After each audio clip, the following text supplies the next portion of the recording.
Здравейте, аз съм доктор Мария Чолакова, терапевт по зависимости и алкохолно зависима във възстановяване. Често хората ми казват: защо казваш, че си алкохолно зависима, защо не казваш, че си бивша алкохоличка, че си била алкохолно зависима, защо все още казваш, че си във възстановяване. Ами, казвам това, мили хора, защото, както споменах и в предните видеа, възстановяването е процес. Изтрезняването е първата стъпка от този процес. Тя е най-кратката и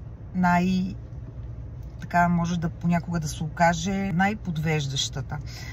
Човек отива някъде в клиника, прави детокс и изтрезнява, след което излиза от клиниката и смята, че всичко е зад гърба му и той от тук нататък просто ще си живее живота, както е живял до преди да влезе в клиниката. И точно тук е огромната уловка. Ако ние продължаваме да живеем живота си, както сме живяли преди, ако ние не продължаваме да се развиваме и да работим ежедневно за своята трезвеност, неизбежно, рано или късно, ние ще стигнем пак до клиниката. Така че това е една от причините, поради които аз казвам, че съм алкохолно зависима в възстановяване.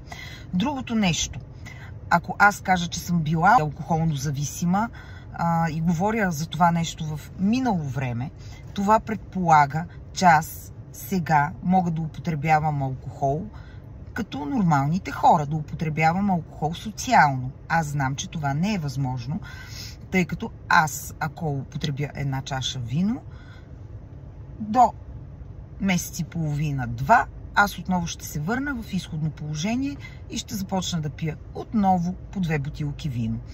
Така че не мога да говоря за трезвеността си като за нещо перманентно, не мога да говоря за зависимостта си като нещо, което е минало. Това е причината, поради която аз се определям като зависима в възстановяване.